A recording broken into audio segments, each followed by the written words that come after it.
Bathi ukhumalo umntungwa umbulazi umzilikazi kamashobane wena wadla umuntu wamyenga ngendaba udonda intombe nesizulu umcineka noGay fanele bezoxolisa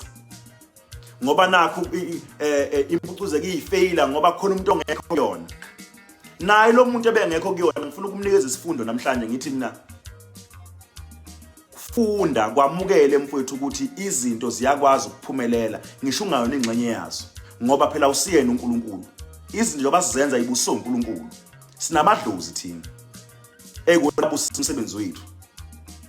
izinto uma ngase mina ngicabanga ukuthi la eSouth Africa imicimbi kamaskandi ngeke yenzeke ngingayona ingxenye yayo ngibobona ukuthi khona inkinga esenginayo akobe ngasimina uma ke nje nganento ethi kunento engeke iziyenzeke ngoba umcineka akekho kuyona anobona ukuthi khona inkinga khona abafundi bayazi khona bethiwa ihubris uma usafarisha from ihubris excessive pride usukune excessive pride khona abantu abadethiwa excessive pride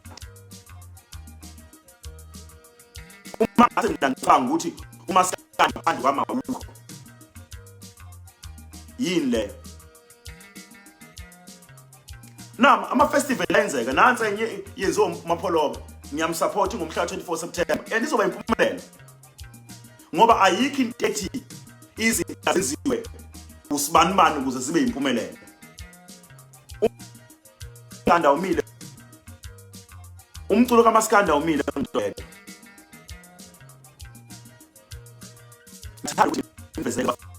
angize ngizokhuluma nani ukuze nabangayiqondi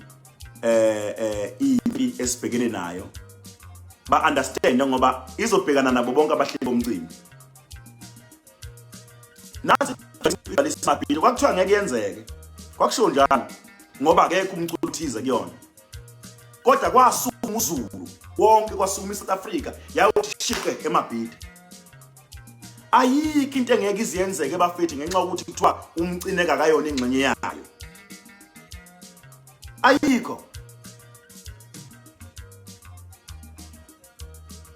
ayikho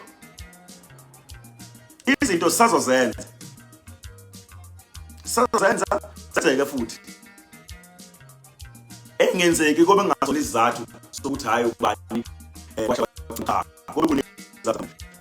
uma ngabe ngiyifeyila ngoba ngifeyilile nje lapho kodwa hayi ukuthi ngifeyiliswe ukuthi ubani akekho cha yabo so ngithanga ngizokhuluma ngalezi zinto bafethu angikwazi ukumemeza